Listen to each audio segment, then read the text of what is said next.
Halo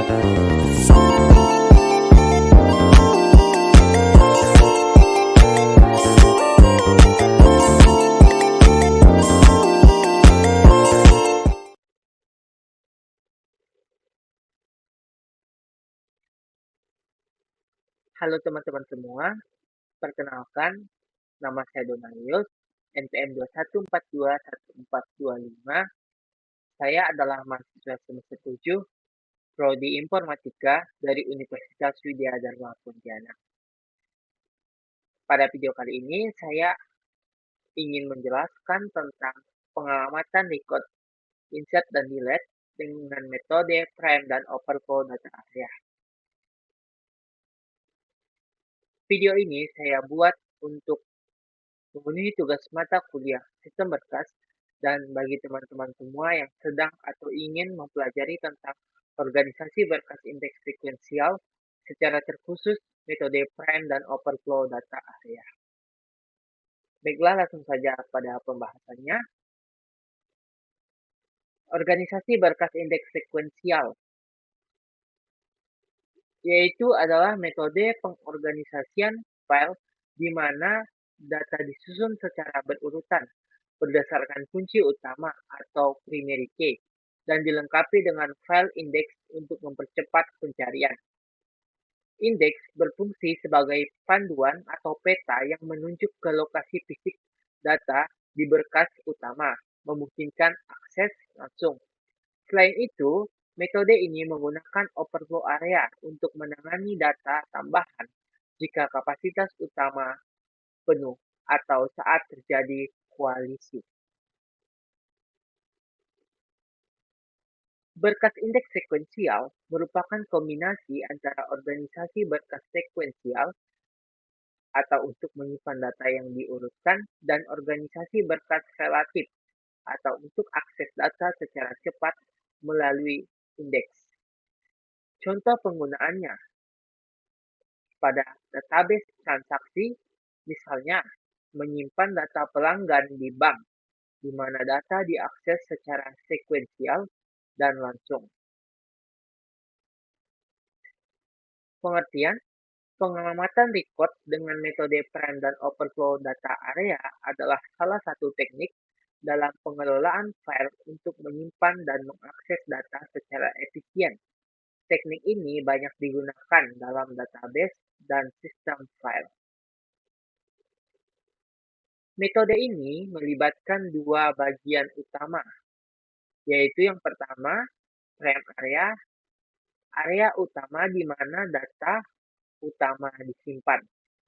Kedua, overflow data area, area tambahan untuk menampung data yang tidak dapat dimasukkan ke dalam prime area, misalnya akibat tabrakan atau collision dalam hashing. Pengertian secara lengkapnya yaitu prime area adalah area utama dalam organisasi file yang dikelola untuk menyimpan data berdasarkan kunci tertentu, seperti hasil fungsi hash atau indeks. Prime area bertindak sebagai lokasi default untuk semua data yang dimasukkan, dengan alokasi berdasarkan logika kunci. Jika lokasi di prime area penuh atau terjadi tabrakan atau collision, data dialokasikan ke overflow data area. Pengertian secara lengkap, overflow data area adalah area penyimpanan tambahan yang digunakan dalam organisasi file untuk menangani data yang tidak dapat dimasukkan ke area utama atau prime area karena keterbatasan ruang atau terjadinya tabrakan atau collision. Area ini berfungsi sebagai mekanisme pendukung untuk menjaga integritas data saat struktur utama tidak dapat lagi menampung data baru. Langkah-langkah insert. Pertama, hash key calculation, yaitu setiap record memiliki kunci yang diproses menggunakan fungsi hash untuk menentukan lokasi di prime area. Kedua, check prime area, yaitu jika lokasi yang dihasilkan oleh fungsi hash kosong, maka record disimpan di lokasi tersebut. Jika lokasi sudah terisi atau collision, record disimpan di overflow area. Ketiga, handle overflow, yaitu overflow area biasanya dikelola sebagai struktur data linear seperti daftar atau list atau file sekuensial. Record yang ditempatkan di overflow area diberi referensi dari frame area untuk mempermudah akses. Langkah-langkah delete. Pertama, cek frame area, yaitu cari record di lokasi yang dihasilkan oleh fungsi hash. Jika ditemukan, hapus record tersebut dari frame area. Kedua, cek overflow area, yaitu jika record tidak ditemukan di frame area, cari di overflow area. Jika ditemukan di overflow area, hapus record tersebut. Ketiga, handle collision, yaitu setelah penghapusan, jika terdapat collision pada lokasi yang sama atau terhubung dengan overflow, perlu dilakukan pengaturan ulang pointer agar tetap konsisten.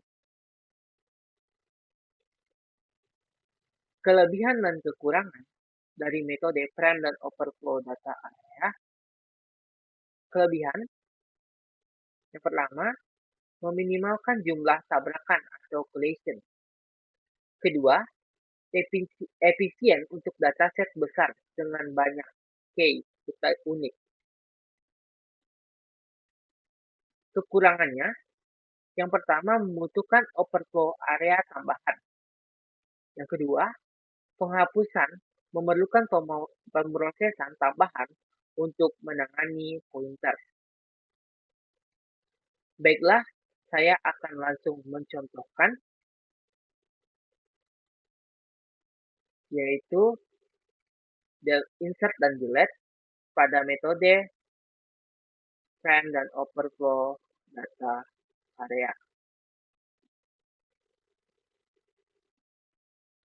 Baik, di sini terdapat sejumlah data buah yang harus kita insertkan sebanyak ini dan data yang harus kita delete sebanyak ini.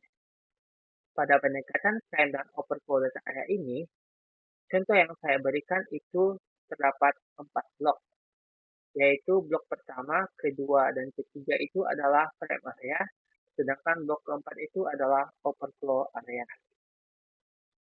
Baiklah, langsung saja kita mulai dari insert data key, yaitu yang pertama, insert key jeruk. Maka kita bisa insertkan key jeruk pada blok pertama dan record pertama. Oke. Lalu di sini diminta insertkan apel.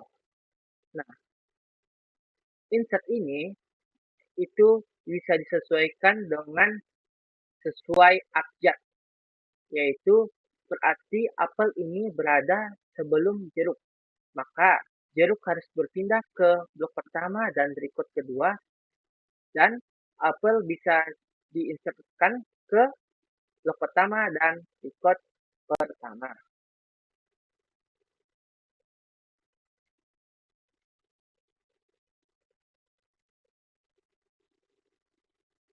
Lalu insert key alpukat. Alpukat di sini seharusnya berada sebelum apel. Maka jeruk turun atau berpindah pada blok pertama. Record ketiga, apel juga turun, berpindah pada blok pertama dan record kedua. Maka kita bisa insertkan alpukat. Kemudian diminta untuk insertkan durian. Durian secara abjad urutannya itu berada setelah apel. Maka jeruk harus berpindah atau turun ke blok pertama record keempat, dan durian bisa kita insertkan pada blok pertama record ke 3.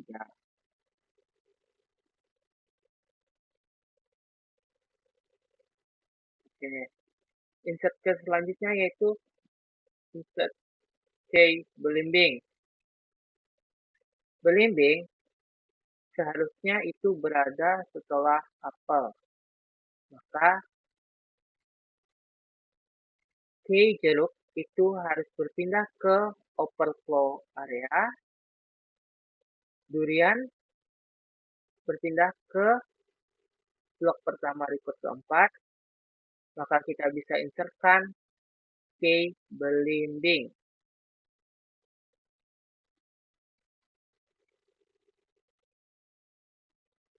Oke.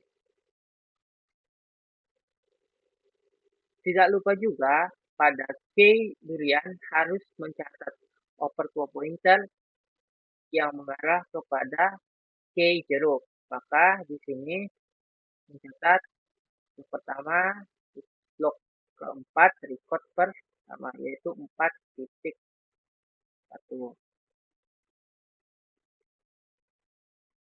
Nah, kenapa jeruk tidak dipindahkan ke blok kedua dan record pertama?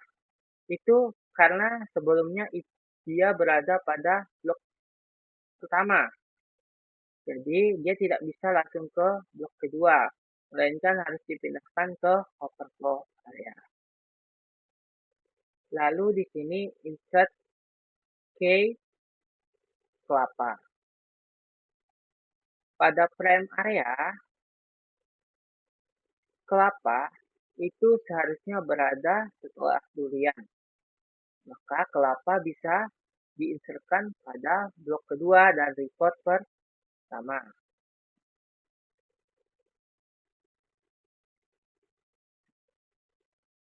Kemudian insert K anggur. Anggur pada tabel ini seharusnya berada setelah alpukat. Maka durian yang berada pada blok pertama dan record keempat itu harus berpindah ke overflow area sekaligus membawa overflow pointernya juga. Belimbing pindah ke blok pertama record ke 4. Apel pindah ke blok pertama record ketiga. Maka anggur bisa diinsertkan pada blok pertama record kedua.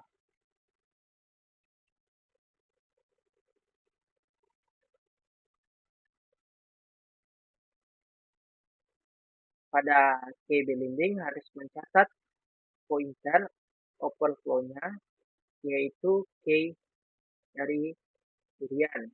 Berarti K belimbing harus mencatat overflow pointer 4.2.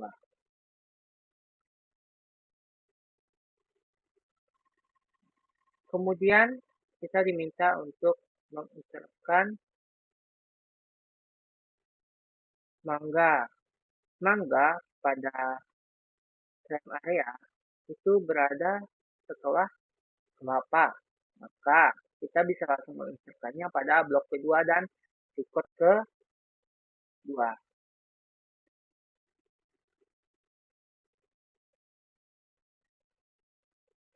Kemudian kita diminta untuk insert K semangka. Semangka pada frame area berada setelah mangga. Maka bisa langsung insertkan semangka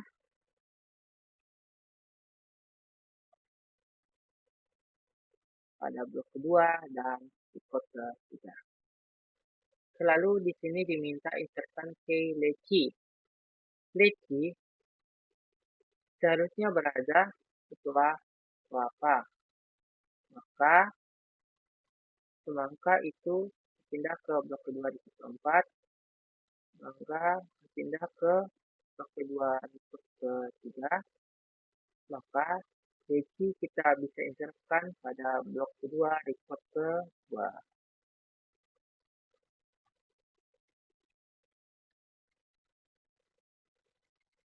Oke, kemudian setelah insert leci yaitu terakhir kita diminta untuk insert kiwi. Kiwi seharusnya itu berada setelah kelapa. Maka semangka itu harus berpindah ke overflow area. Mangga berpindah ke blok kedua record keempat. Leci juga berpindah ke blok kedua record ketiga. Maka kita bisa enterkan kiwi.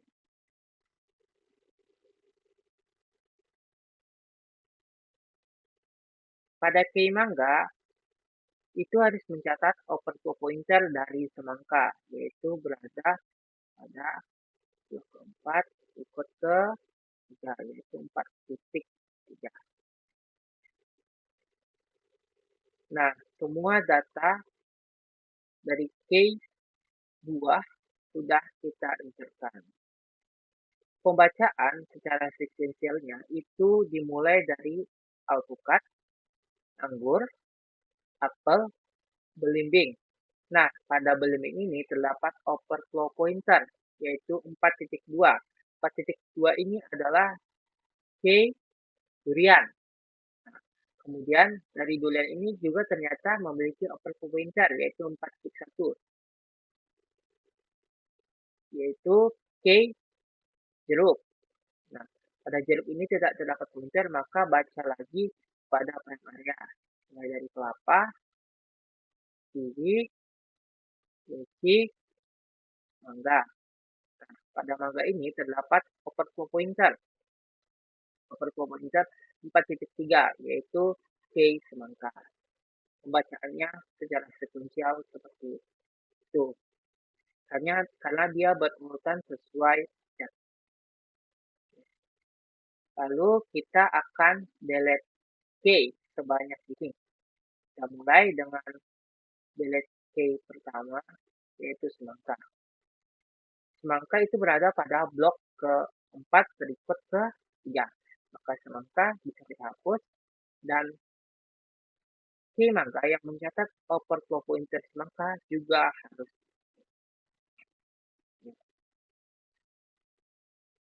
Semangka sudah dihapus. Kemudian delete key apel. Apel di sini berada pada blok pertama dan ikut ke-3.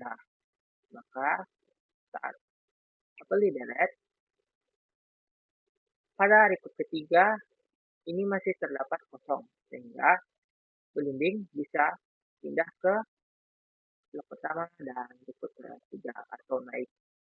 Nah, pada belimbing tadi itu masih terdapat atau masih mencatat pointer 4.2. 4.2 yaitu adalah key durian.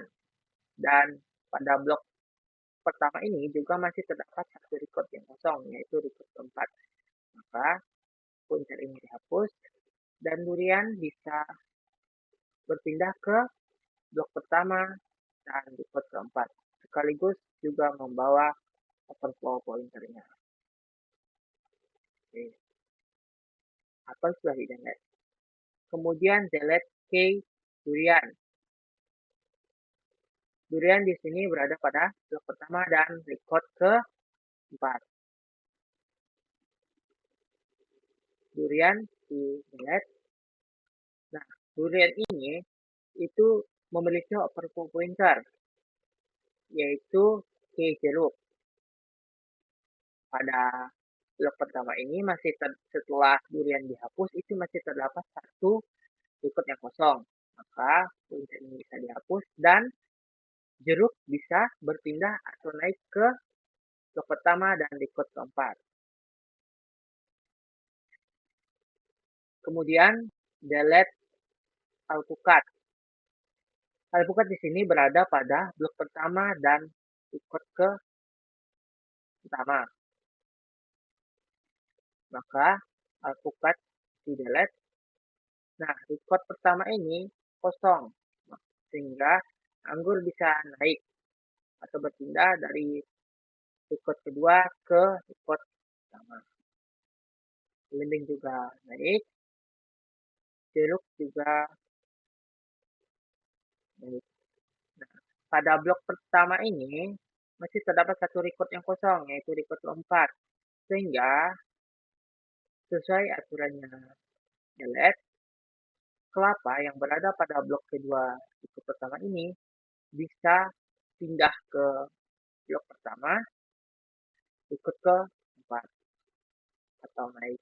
Dan kiwi naik, leci juga naik, dan mangga naik. Baik, seperti inilah hasil tabel data key-nya setelah insert key sebanyak ini dan delete sebanyak ini. Pembacaannya mulai dari anggur, belimbing, jeruk, kelapa, kiwi, leci, dan mangga. Seperti itulah pembahasannya dari contoh, insert, dan record dengan pendekatan random overflow data area. Semoga video ini dapat bermanfaat bagi teman-teman semua yang sedang atau ingin belajar tentang metode random overflow data area ini. Bagi teman-teman semua yang ingin bertanya atau belum paham atau ingin memberikan saran, bisa tulis di kolom komentar. Jangan lupa like dan subscribe. Dan di akhir video ini, saya ingin mengucapkan terima kasih.